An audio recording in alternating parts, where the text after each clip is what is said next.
अस्सलाम वालेकुम। टीएमसी की वर्चुअल क्लासरूम में मैं शेख मोहसिन आपका इस्तकबाल करता हूं।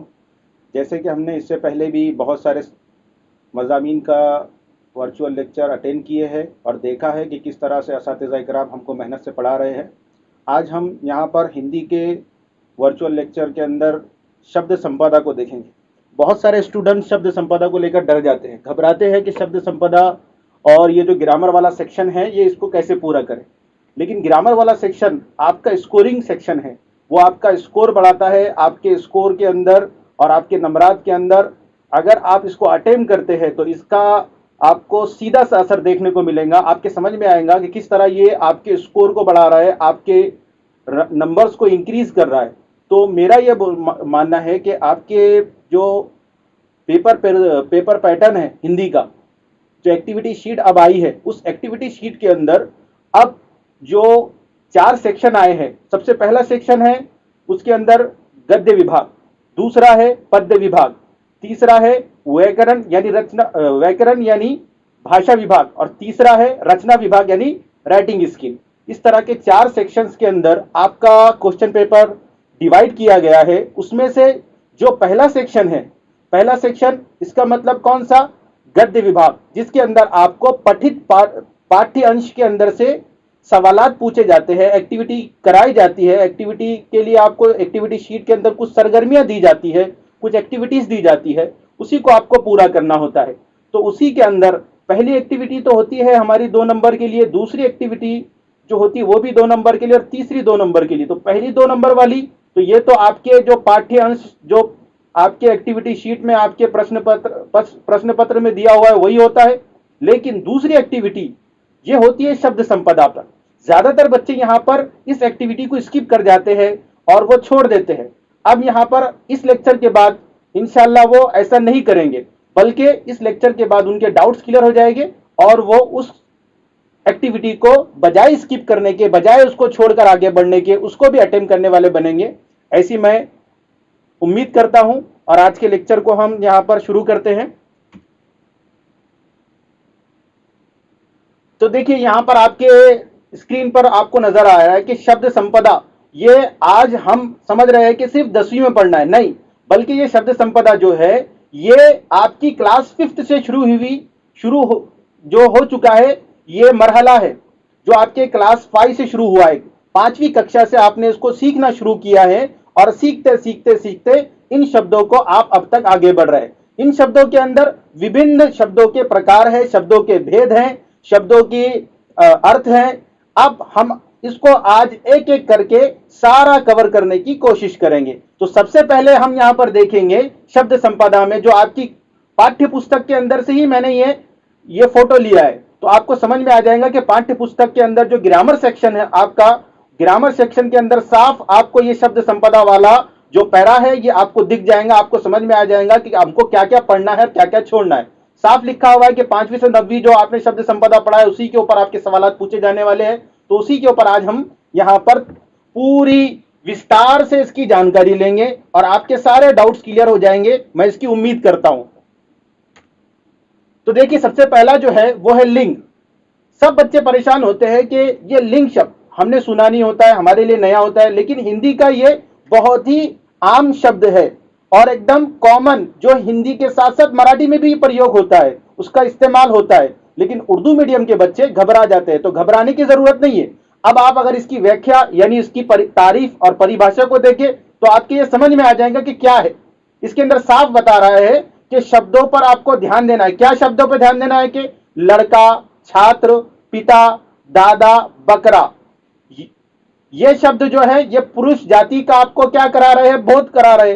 तो ऐसा लग रहा है कि ये शब्द कहीं ना कहीं एक जाति का आपको बोध दे रहे हैं, पता चल रहा है कि एक जाति के बारे में। उसी तरह से दूसरे शब्दों के बारे में आपको बताया, लड़की, छात्रा, माता, दादी, बकरी, मुर्गी। ये शब्द प्रयोग पढ़ने के बाद आपको क्या बोध हो रहा है, क्या समझ में आ रहा है कि ये शब्दों का जो संबंध है ये स्त्री जाति से है और इसी भेद को हमको पहचानना है। और यही भेद पहचानने की क्रिया को हम लिंग का परिचय कहते हैं, यानी हम उसको जेंडर के बारे में या जिन्स की पहचान के बारे में हम उर्दू में इसको कह सकते हैं। तो जिस तरह से यहां पर हमने ऊपर अभी पैराग्राफ में देखा, उसी का जो है तो यहां पर परिभाषा साफ लिखी हुई है। देखिए आपके येलो लाइन के अंदर साफ लिखा है, पुरुष एवं जाति की पहचान कराने वाले शब्दों को लिंग कहते हैं। यानी ऐसे शब्द जिससे हमको यह पता चले कि ये शब्दों का संबंध पुरुष जाति से है, या पुरुष जाति के समाज से है, या स्त्री जाति से है, या स्त्री समाज से है, तो उसके बारे में जब हमको पता चलेगा तो उसी के संबंध के बारे में पता कराने वाले या दिखलाने वाले या दर्शाने वाले शब्द जो है ये लिंग कहलाते हैं। अब ये हमको पहचानना होता है, रेक्टिफिकेशन करना होता है कि कौन से शब्द किस संवर्ग से संबंधित है, यानी कौन से लफ्ज किस जमात से ताल्लुक रखते हैं। अब ये मिसाल समझने के बाद और कुछ एग्जाम्पल देने के बाद मजीद हमको समझ में आ जाएगा, उसके अंदर मजीद सफाई आ जाएंगी। ये देखिए, हां, तो अब ये देखिए एक मिसाल। अब इसके अंदर चाचा, ये जो शब्द है, ये चाचा शब्द हम उच्चारित करने के बाद, चाचा शब्द को निकालने के बाद, अपने मुंह से अदा करने के बाद हमारे दिमाग में हमेशा पुरुष जाति के किसी पात्र की, किसी व्यक्ति की एक रूपरेखा बन जाती है। तो पता चलता है कि हमारे दिमाग में क्या बना कि एक पुरुष जाति के संबंधित एक रूपरेखा बन गई है, एक एग्जाम्पल, एक सेट हो गया हमारे दिमाग के अंदर कि चाचा ये कोई ना कोई मर्द ही हो सकता है, औरत नहीं हो सकती। उसी तरह अब ये स्त्रीलिंग, यही शब्द जब स्त्रीलिंग में आएगा तो वो चाची हो जाएगा। अब उसके बाद और शब्द है जो आप देख सकते हैं अपने स्क्रीन पर, बाघ है, बागिन है, मोर है, मोरनी है, बालक है, बालिका है, बैल है, गाय है। जरूरी नहीं है कि हर शब्द उसके जब जेंडर बदलेगा, जब उसकी जिन्स बदलेंगी, जब उसका लिंग बदलेगा, तो जैसे मोर मोरनी हो रहा है, वाघ वागिन हो रहा है, चाचा चाची हो रहा है, तो जरूरी नहीं है कि हर शब्द वैसे ही हो, बल्कि कुछ ऐसे भी विलोमार्थक शब्द होते हैं, विरुद्धार्थी शब्द होते हैं, जो शब्दों की जिद कुछ ऐसे भी होती है जो बिल्कुल अलग होती है। जैसे बैल, आप बैला का बैली नहीं है, बैल का बैली नहीं लिखा बल्कि गाय लिखा, क्योंकि जो शब्द वहां पर उचित है, सही है, उसी का प्रयोग हमको करना है। हंस का हंसनी है, हिरण का हिरनी है। तो आई होप सो आपको के लिंग के बारे में सब पता चल गया होगा। दूसरा जो शब्द है जिसके बारे में हम बहुत ज्यादा परेशान होते हैं, हमको समझ में नहीं आता कि इसका क्या करना सर, और सर आप ये तो कवर ही नहीं हुआ हमारे पोर्शन में। तो दूसरा शब्द जिसके बारे में हम परेशान होते हैं वो वचन यानी हम इसको उर्दू में जमा वाहिद के तौर पर लेते हैं। जिस शब्दों के जिस रूप से प्राणियों, वस्तुओं आदि की एक या अनेक संख्या का ज्ञान हो, उसे वचन कहते हैं। हिंदी में वचन के दो प्रकार है। अब सबसे पहले हम ये समझ लें कि जिस शब्द के रूप से प्राणियों, वस्तुओं आदि के एक या अनेक होने का हमको बोध हो, ज्ञान प्राप्त हो, उसको हम क्या कहेंगे? वचन कहेंगे। यानी एक बात ये समझ में आ गई कि एक तो कोई भी वस्तु या प्राणी ये एक होगा या अनेक होंगे। एक होगा तो वो एक वचन में आएगा, और अनेक हो गया तो बहुवचन में आ गया। तो इस तरह से ये वचन के दो प्रकार यहां पर आपको बताए जाते हैं, जिसको हम एक वचन और बहुवचन के रूप में जानते हैं, और उसी को हम उर्दू में जमा और वाहिद कहते हैं, है ना, वाहिद और जमा। तो चलिए इसके बारे में आगे जानते हैं। हाँ, तो एक वचन किसको कहते हैं? सबसे पहले हम ये देख ले, एक वचन जिस शब्द के जिस रूप से वस्तुओं की संख्या में एक होने का पता चले, यानी सिंगल, तो उसे एक वचन कहते हैं। जैसा तारा, पत्ता, डाली, चिड़िया, ये कुछ शब्द आपको प्रयुक्त करके बताए गए, इस्तेमाल करके बताए गए ताकि आपके समझ में आ जाए ये एक वचन है। लेकिन जब यही तारे हो जाएगा तो वो बहुवचन हो जाएगा, क्योंकि तारा एक है, तारे बहुत सारे हैं। यही जब पत्ता शब्द जब पत्ते हो जाएगा तो पत्ता एक है, पत्ते बहुत सारे हैं। डाली शब्द डालियां हो जाएगा तो डाली एक है, डालियां अनेक है, बहुवचन इसको ही कहा जाता है। तो शब्द के जिस रूप से वस्तुओं की संख्या में अनेक होने का पता चले, उसे बहुवचन कहते हैं। अब बताएं कि ये दो चीजें क्लियर आपके समझ में आ गई, एक लिंग समझ में आ गया, एक आपके वचन समझ में आ गया। तो इस तरह से नेक्स्ट के अंदर हम देखते हैं विलोम शब्द। विलोम शब्द, विलोम, सर कुछ उर्दू मीडियम के बच्चे तो इतना घबरा जाते हैं, बोलते सर ये अभी तक नहीं बताया हमको, 5वीं से हम हिंदी पढ़ रहे, 10वीं में आ गए, विलोम ही नहीं बताया। अरे विलोम शब्द यानी ऐसा शब्द जो एक दूसरे का विपरीत या उल्टा अर्थ दे, जिसको हम शब्द, जिसको उल्टा अर्थ देने वाले शब्द को उर्दू में क्या कहते हैं हम? शब्द की यानी लफ्ज की जिद, है ना, जिद कहते हैं। तो उसी का विलोम का मतलब है उल्टा, विपरीत।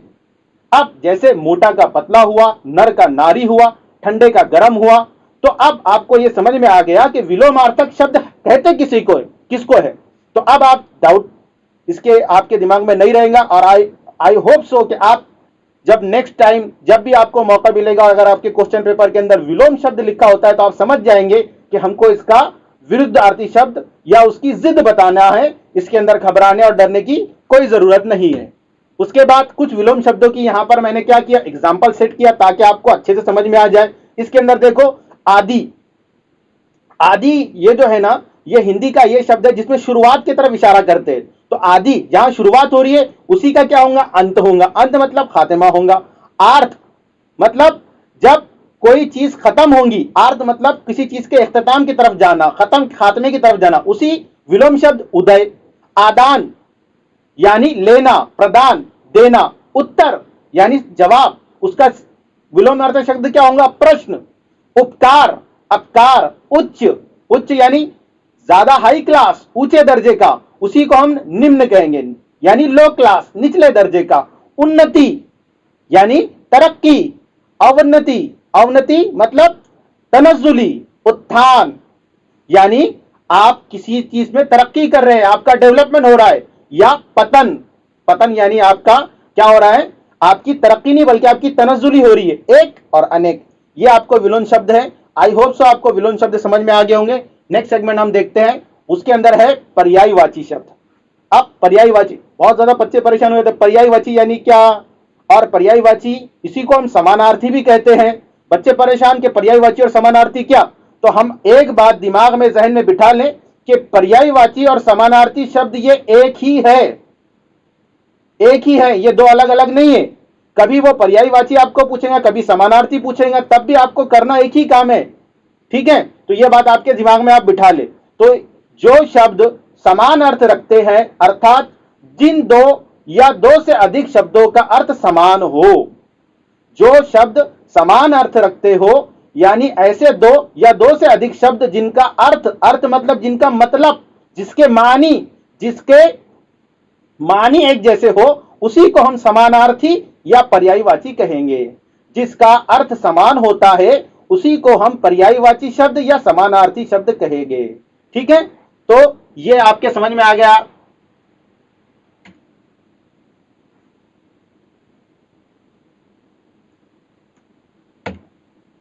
अच्छा, ये पर्यायवाची और समानार्थी शब्दों के कुछ यहां पर क्या दिया हमने, एग्जाम्पल दिए।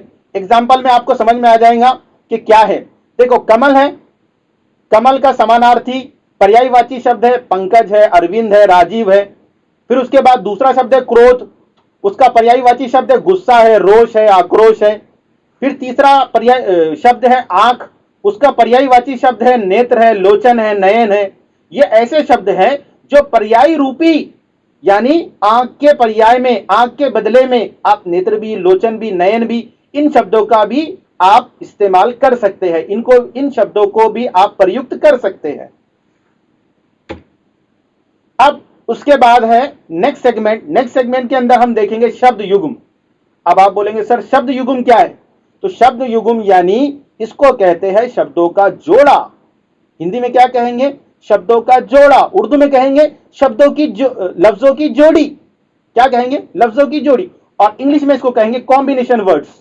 क्या कहेंगे, कॉम्बिनेशन वर्ड्स। अब आप ये जहन में रख ले कि जहां भी आपको शब्द युग्म पूछता है तो वो कैसे हो सकते हैं, उसका एग्जाम्पल आपकी स्क्रीन पर दिखाई दे रहा होगा। जैसे 10 15, 1 1.5, जल्दी जल्दी, नहीं नहीं, 2 4, झाड़ झंकार, धीरे धीरे, सिलाई पुराई, दर्रा खली, खाए पिए, गोते गाते गाते, ताक झाक, नहा धोकर, पीछे पीछे, बाजे वाजे, नाप तौल, हाथ मुंह, कभी कभी और ताना बाना जैसे पढ़े लिखे शब्द।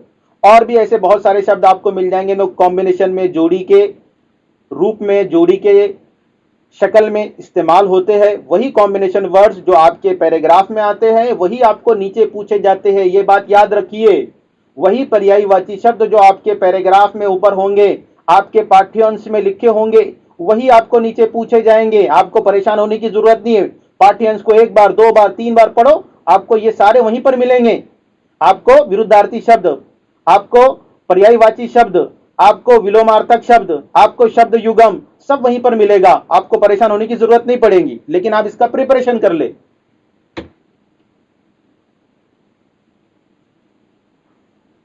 अब इसके अंदर जो एक और शब्द है, अनेक शब्दों के लिए एक शब्द। कभी कभी क्या होता है, हिंदी में एक बहुत बड़ी आपको वाक्य लिखा जाता है और कहा जाता है कि ये अनेक शब्द है, इसके लिए आप क्या करें, एक शब्द लिखिए। अब आप परेशान हो जाते, सर ये तो सर ने बताया ही नहीं ग्रामर के अंदर कभी। लेकिन ये एक आम बात है। आप 5वीं से लेकर 10वीं तक जब पढ़ रहे हैं तो इसके अंदर मरहलेवार, तरतीबवार, एक स्टेप बाय स्टेप आप क्या करते हैं, कुछ कुछ ग्रामर सीखते जाते हैं। तो ये उसी का एक हिस्सा है जो आपको पहले ही सिखाया जा चुका है। तो बहरहाल मैं ज्यादा तफसील नहीं बताऊंगा, मैं आपके सामने यहां पर एग्जाम्पल सेट कर रहा हूं। 4-5 एग्जाम्पल आपकी स्क्रीन पर दिखाई दे रहे हैं। तो जैसे जिसके अंदर आपका एक वाक्य लिखा है, जिसकी कभी मृत्यु ना हो, जिसकी कभी मृत्यु ना हो, तो इसको क्या कहेंगे, अमर। एक शब्द में आप कह सकते हैं। तो इसी तरह अनेक शब्दों यानी वाक्य को हम एक शब्द में जब बताएंगे, उसी को हम अनेक शब्दों के लिए एक शब्द का सेगमेंट कहते हैं, जो सेगमेंट आपके क्वेश्चन पेपर में आ सकता है। तो उसका एक अगला भी जो तो एग्जाम्पल हम ले लेते हैं, 2-3 एग्जाम्पल देख लेते हैं ताकि आपको अच्छे से समझ में आ जाए। दूसरा एग्जाम्पल बता रहा है कि जिसमें दया की भावना ना हो तो वह है निर्दयी। फिर उसके बाद जिसका आदि ना हो, अनादि। इस तरह का आपको एग्जाम्पल सेट किया जा रहा है, बताया जा रहा है। अब देखो नेक्स्ट, इसके बाद जो है तो क्या बता रहे हैं कि हिंदी भाषा और मराठी भाषा ये दोनों आपको सिखाई जा रही है कॉम्बिनेशन में, कंपोजिट में, दोनों को मिलाकर। तो आपको पता चल रहा है कि ये दोनों कंपोजिट लैंग्वेज है और इनका कहीं ना कहीं एक दूसरे से ताल्लुक है, एक दूसरे से जुड़े हुए। तो हमको दोनों को एक साथ पढ़ना पड़ रहा है। लेकिन कभी कभी क्या होता है बेटा कि कुछ ऐसे शब्द आ जाते हैं जो लिखने में और दिखने में और सुनने में एक जैसे दिखते हैं, लेकिन उनका अर्थ दूसरा होता है। हाँ, तो इसी के अंदर हमको यह पढ़ना है कि वो शब्द जो हिंदी भाषा वो मराठी भाषा में ध्वनि यानी आवाज एवं वर्तनी यानी लिखने में एक समान होते हैं, परंतु अर्थ की दृष्टि से यानी उसके मानी, उसका मतलब, उसका मतलब और मानी दृष्टि से वो क्या होते हैं, एकदम अलग होते हैं। उन्हें हिंदी मराठी समुच्चारित शब्द कहते हैं। हिंदी मराठी समुच्चारित शब्द। अब आपको कहे लिख दिया उसने कि निम्नलिखित शब्द का हिंदी समुच्चारित शब्द लिखिए, या ये लिखा कि मराठी समुच्चारित शब्द लिखिए। अब आप परेशान, सर ने तो समुच्चारित शब्द पढ़ा ही नहीं। तो परेशान होने की जरूरत नहीं है, इसका एग्जाम्पल आपके सामने सेट कर रहा हूं ताकि आपको नेक्स्ट टाइम परेशानी ना हो। देखिए जैसे इसके अंदर लिखा है, एक इसमें देखो क्या इसका सेगमेंट कैसे बनाए, आप पहले वो देख लो। शब्द जो है बीच में लिखे हुए और उसके अंदर एक साइड में हिंदी में अर्थ लिखा है, दूसरे में मराठी, दूसरी साइड में मराठी में अर्थ लिखा हुआ है। तो आप समझ जाएंगे। एक शब्द है आपके सामने आई। अब ये आई शब्द का अर्थ मराठी में मां होता है, हिंदी में आना होता है। उसी तरह दूसरा शब्द है खत। अब खत ये जो शब्द है इसका अर्थ मराठी में खाद होता है और हिंदी में पत्र होता है। तीसरा शब्द है ताई। ताई का जो अर्थ है वो मराठी में दीदी होता है, जबकि हिंदी में बड़ी मां का होता है। फिर अगला शब्द है अभ्यास। अभ्यास का मतलब मराठी में पढ़ाई होता है, जबकि हिंदी में इसी अभ्यास का अर्थ दोहराना होता है। अब उसका बाद अगला शब्द है दादा। दादा का जो अर्थ है ये मराठी में आप देखेंगे तो बड़ा भाई है, और अगर आप हिंदी में देखेंगे तो पिताजी के पिता यानी दादाजी। उसके बाद अगला शब्द है परत। परत यानी ये जो शब्द है इसके बारे में आप देख लो कैसे अलग अलग विरोधाभास में जा रहे हैं, अलग अलग इसके मतलब और मानी आ रहे हैं। तो ऐसे शब्द जो है वो हिंदी मराठी समुच्चारित शब्द कहलाते हैं। याद रखिए, हिंदी मराठी समुच्चारित शब्द यानी जिसका उच्चार, जिसका पढ़ना, जिसका तलफ्फुज, या हम उसको कहेंगे जिसका मखरज एक जैसा हो, तो यहां पर समुच्चारित शब्द कहेंगे। तो परत जो है ये शब्द, इसका मराठी में जो अर्थ है वो पुनः यानी दोबारा होता है, जबकि उसी का हिंदी में अर्थ आवरण यानी परत, एक परत पे दो परत हम बोलते हैं ना, वैसे परत दर परत वो वाला। फिर उसके बाद अगला है पीठ। पीठ का जो मराठी अर्थ है वो आटा है, जबकि पीठ का हिंदी अर्थ शरीर का एक अंग है, जो पिछला अंग है उसको कहते हैं। तो इस तरह से आपको I hope so Marathi Hindi समुच्चारित शब्द आपको समझ में आ गए होंगे। तो अब इसके बाद आपको मराठी हिंदी अगर समुच्चारित शब्द पूछता है तो आप परेशान नहीं होंगे। आप देखेंगे कि कौन सा शब्द वहां लिखा हुआ है, आप देखेंगे कि क्या है, क्योंकि 1 नंबर का बेटा ये सवाल होता है। 1 नंबर के लिए अगर वो आई शब्द का हिंदी मराठी समुच्चारित शब्द अगर वो पूछता है या अभ्यास का पूछता है, तो आप क्या करें, जिस तरह से यहां पर आपके सामने आपकी स्क्रीन के ऊपर एक खाका बनाया गया है और जमात बंदी की गई है, शब्द को बीच में लिखा गया, एक तरफ मराठी अर्थ एक तरफ हिंदी अर्थ, तो आप भी वैसी करें। आपको मराठी अर्थ के लिए आधा नंबर और हिंदी अर्थ के लिए आधा नंबर, इस तरह से आपका 1 नंबर श्योरिटी के साथ आपको मिलेगा। लेकिन आपको उसके लिए प्रिपरेशन और तैयारी करना पड़ेगी। और फिर मैं एक बार दोहरा रहा हूं कि इसका जवाब आपको ज्यादातर हर बार नहीं लेकिन ज्यादातर कहां मिलेगा, आपके उसी पाठ्यांश में या पैराग्राफ में या उसी आपके दिए सवालिया पर्चे के पाठ्यांश के अंदर मिलेगा। ठीक है, ध्यान रखना। नेक्स्ट, अच्छा, ये और कुछ शब्द है जिसके बारे में अभी यहां पर बताया है मैंने। हिंदी में अर्थ जैसे कलम है, कांच है, काला है, काला रंग का। अब काला, इसके अंदर देखो मराठी में अर्थ इसका मिलावट हो रहा है, जबकि हिंदी में रंग का हो रहा है। तो ये बहुत ज्यादा एग्जाम्पल हो गए। ठीक है, तो अभी नेक्स्ट, अभी देखो इसके अंदर क्या है, इसके अंदर क्या है कि अब यहां पर भिन्नार्थक शब्द हमको पढ़ना है। भिन्नार्थक शब्द, भिन्नार्थक शब्द क्या है सर, तो समरूपी भिन्नार्थक, यानी एक जैसे दिखाई देने वाले लेकिन उनके अर्थ भिन्न होते हैं। वो दिखते एक जैसे हैं, हम समझ में आता है कि एक जैसे है, लेकिन एक जैसे नहीं होते वो, बल्कि उनके अर्थ अलग अलग होते हैं। तो उसी के बारे में हमको यहां पर अभी जानना है। तो ये भिन्नार्थक शब्द है श्रुति मूलक, अब श्रुति सम या समरूपी। अब आप बोलेंगे श्रुति सम क्या है सर, श्रुति मतलब सुनाई देना और सम मतलब एक जैसा, जो सुनने में एक जैसे हो, वो श्रुति सम। भिन्नार्थक जो सुनने में एक जैसे हो लेकिन मतलब अलग अलग हो। फिर दूसरा समरूपी, रूप यानी दिखने वाला चीज, तो यहां पर समरूपी यानी जो एक जैसे दिखाई देते हो लेकिन उसका अर्थ भिन्नार्थक हो यानी अलग हो। उसी तरह के शब्दों को श्रुति सम भिन्नार्थक शब्द या समरूपी भिन्नार्थक शब्द कहते हैं। आई होप सो नेक्स्ट एग्जांपल के बाद आपको समझ में आ जाएगा। ठीक है, अब देखो यहां पर नीड़ एक शब्द है। नीड़ शब्द अगर आप इसको पढ़ेंगे तो आपको नीड़ बराबर है, लेकिन नीड़ का मतलब घोंसला होता है, जबकि यही शब्द अगर नीर पढ़ा जाए तो उसका मतलब पानी हो जाए। दूसरा शब्द है बाग, अगर इसको बाग पढ़ा जाए तो इसका मतलब पुवन यानी एक बागीचा हो जाएगा, जबकि अगर उसी को बाघ पढ़ा जाए तो वो एक जंगली पशु है यानी शेर को कहते हैं। उसी तरह अगला है पूछ। अगर पूछ को अगर हम लफ्ज देखें या उसका शब्द का मतलब देखें तो पूछना होता है, जबकि पूंछ अगर वो चंद्र अनुनासिक के साथ आती है, चंद्र बिंदु के साथ आती है अनुनासिक के साथ, तो उसका मतलब दुम होता है। तो ऐसे शब्द जो सुनने और बोलने में लगभग समान है परंतु सबके अर्थ अलग अलग है, ऐसे शब्दों को श्रुति सम यानी सुनाई देने वाले, एक जैसे सुनाई देने वाले भिन्नार्थक शब्द या समरूपी भिन्नार्थक शब्द कहते हैं। श्रुति सम अर्थात सुनने में समान लगने वाले, देखो साफ होगी बात। फिर भिन्नार्थक शब्द यानी भिन्न अर्थ यानी अलग अलग अर्थ बताने वाले। उसके बाद श्रुति सम भिन्नार्थक शब्दों के कुछ उदाहरण आपको दे रहे हैं यहां पर।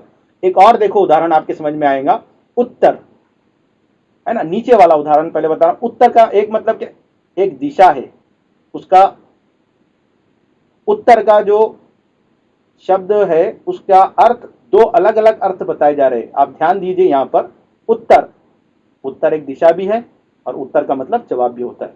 उसी तरह ऊपर का जो शब्द है उतर, अब उतर का एक शब्द ऊंचे स्थान से नीचे आना, और देखो उसके बाद नीचे दूसरा जो लफ्ज है, देखो पता, रहने का स्थान है ना, रहने का स्थान बोलता पता हो गया, लेकिन पत्ता, अब ये पेड़ पौधे का एक पत्ता हो गया।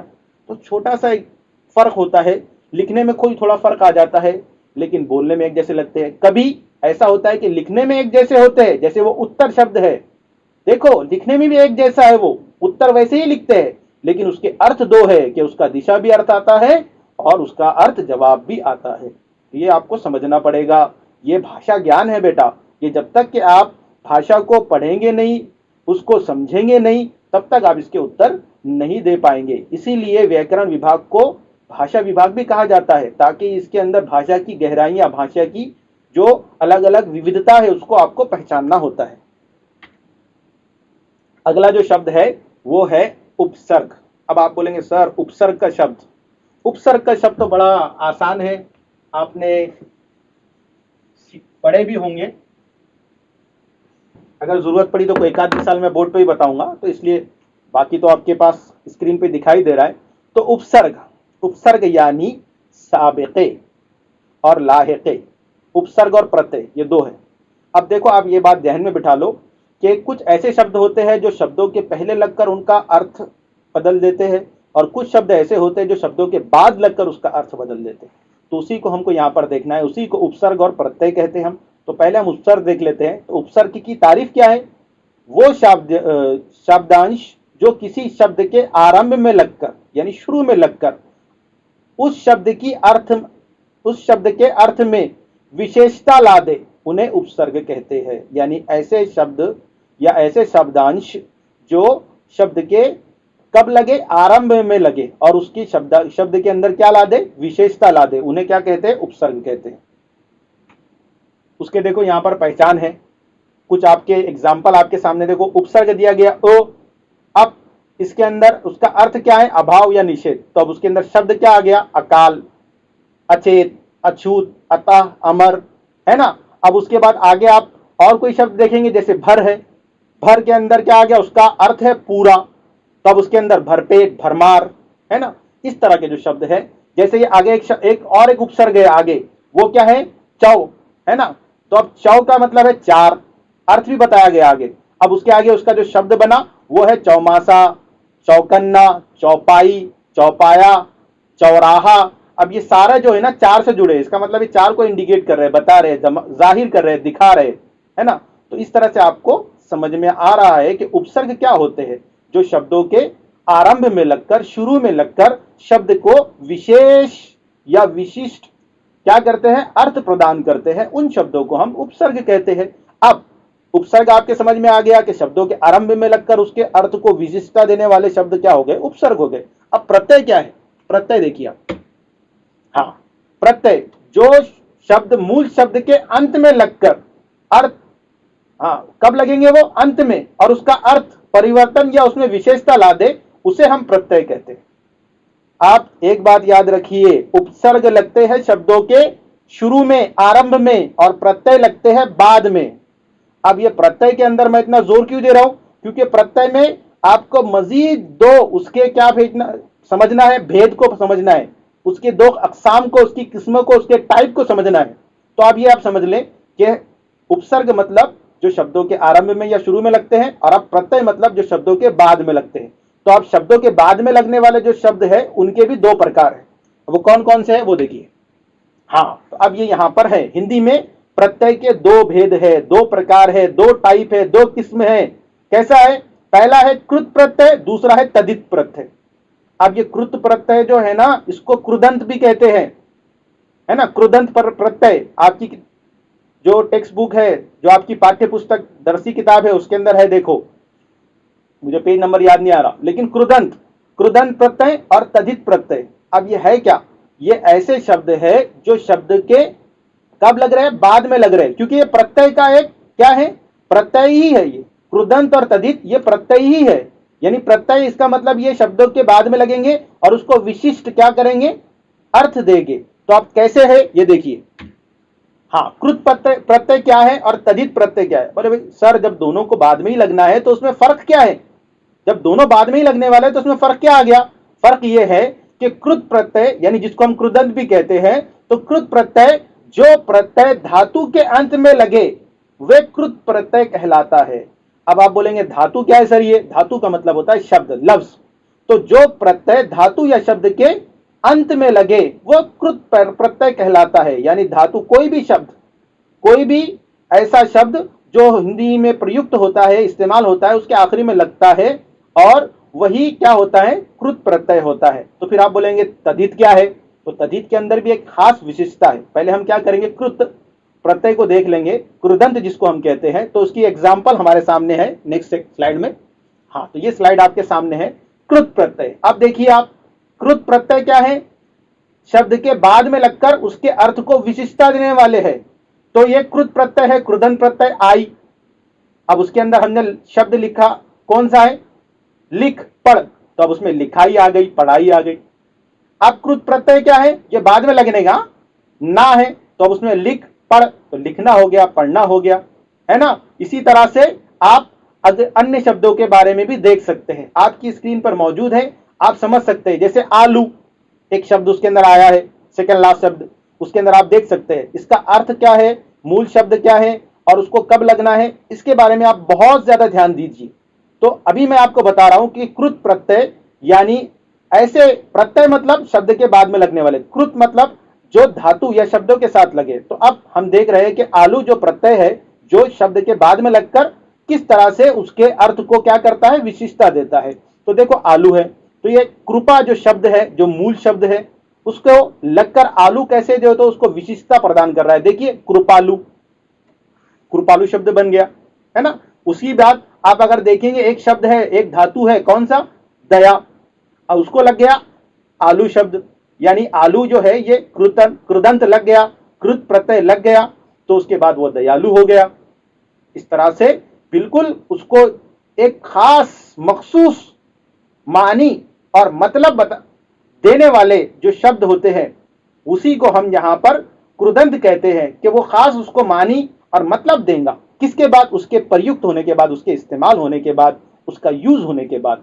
तो ये जो कृदंत है, ये जो कृत प्रत्यय है, ये आपके सामने एक तरफ दिए हुए हैं, मूल शब्द यानी धातु दिए हुए हैं, और उससे जो शब्द बने हुए हैं वो भी आपकी स्क्रीन पर है, जिससे आप उसको तफसील से समझ सकते हैं।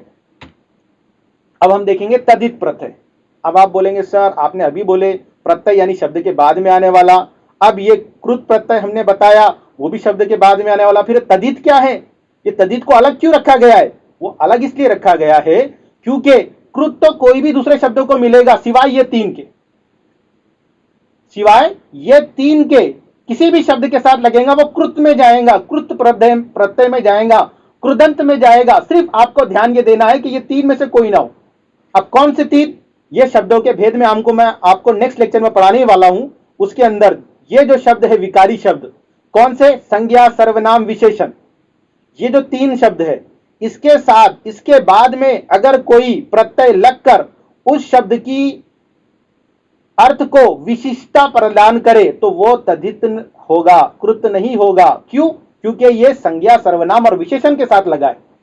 तो जो प्रत्यय संज्ञा सर्वनाम विशेषण के साथ लगे वो होगा तद्धित, और जो प्रत्यय संज्ञा सर्वनाम विशेषण के अलावा कोई भी दूसरे शब्द या धातु से जुड़कर उस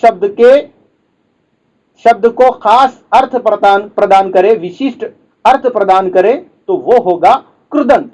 तो आप समझ ले, कृदंत और तद्धित दोनों प्रत्यय है, दोनों ऐसे हैं जो शब्दों के बाद में लगकर उसको खास मतलब देते हैं। लेकिन इसमें फर्क यह है कि कृदंत जो है वो अन्य शब्दों के साथ लगता है, जबकि तद्धित ये सिर्फ खास है, किसके साथ, संज्ञा सर्वनाम अथवा विशेषण, ये तीन के साथ ही लगेगा तभी तद्धित होगा। अगर ये तीन के साथ नहीं है तो फिर वो पूरा का पूरा कृदंत में है, यानी कृत प्रत्यय में है। समझ गए आप। तो याद रखिए, इसके कुछ एग्जाम्पल देखते हैं हम। हाँ, ये देखिए एग्जाम्पल इसके भी आ गए, आपको समझ में आ जाएगा किस तरह से। एक आपका शब्द है तद्धित प्रत्यय है, तद्धित प्रत्यय क्या है, आर। अब आप बोलेंगे सर ये आर क्या है, ये भी तो प्रत्यय है, लेकिन ये जब लोहा, ये एक क्या है, एक चीज का नाम है, तो इसके साथ जुड़ गया तो लुहार हो गया। सोना एक चीज का नाम है, एक वस्तु का नाम है ना। तो अब ये सोने के साथ जुड़ गया, सुनार हो गया।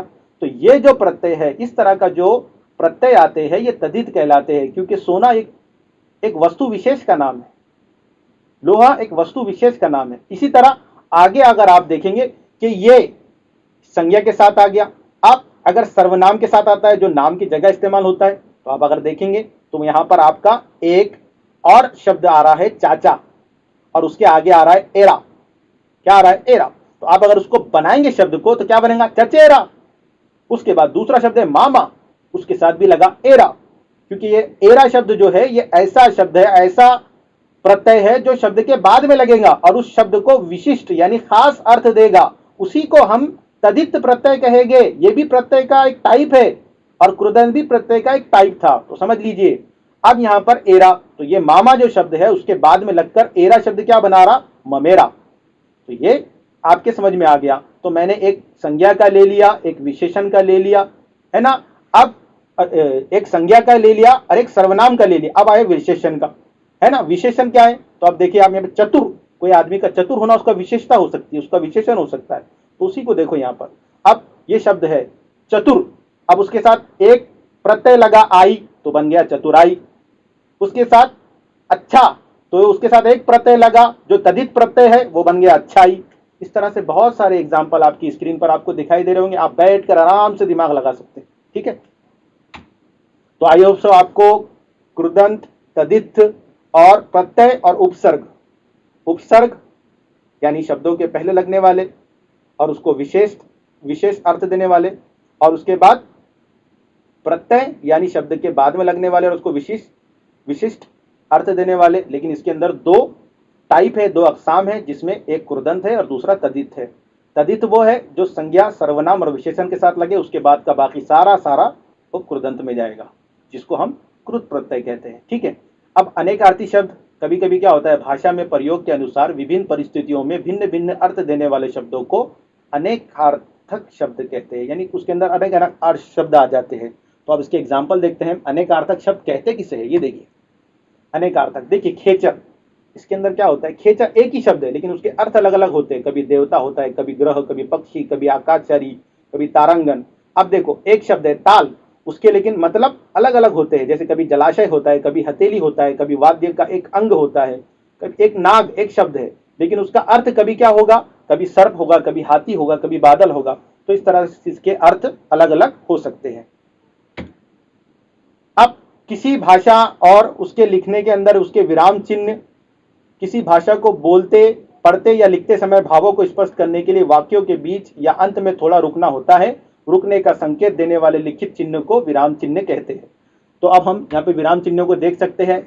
यहाँ पर हिंदी में कभी कभी एक नंबर के लिए सवाल पूछा जाता है, आपको यहाँ पर सब बताया जा रहा है कि पूर्ण विराम, अर्ध विराम, अल्प विराम, प्रश्न सूचक, प्रश्नवाचक भी कहते हैं इसको, विस्मयादि बोधक, संक्षेप में लाघव चिन्ह, ये सारे जो चिन्ह है वो हम उर्दू, मराठी, इंग्लिश, हिंदी, ये सारे लैंग्वेजेस के अंदर इस्तेमाल करते हैं। आप इसको देख ले, समझ ले और आप देख ले इसको कि हिंदी में इसको क्या कहते हैं और इसका जो बनाने का या लिखने का तरीका है वो कैसा है, ताकि आपको समझ में आ जाए। तो आई होप सो ये स्लाइड आपके काम आएंगी, जो आपको विराम चिन्ह और उसके प्रयोग के बारे में सहायता देंगी।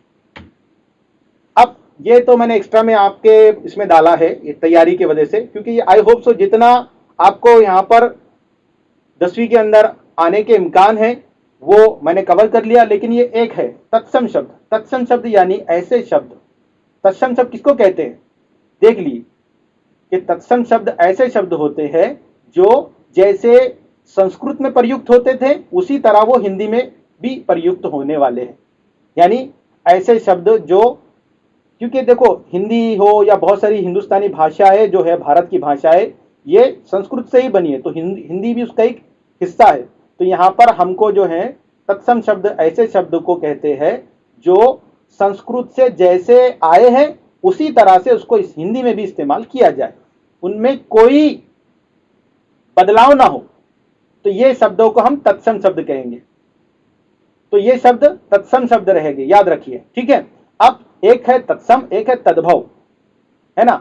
तो तत्सम शब्द यानी जो जैसे कि वैसे इस्तेमाल होते हैं, है ना, और तद्भव, तद्भव यानी जो जिसके अंदर बदलाव आता है। तो अब आपके स्क्रीन पर क्या है, लास्ट मेरी स्लाइड है लगभग, या फिर खत्म होते आया होगा मेरा लेक्चर।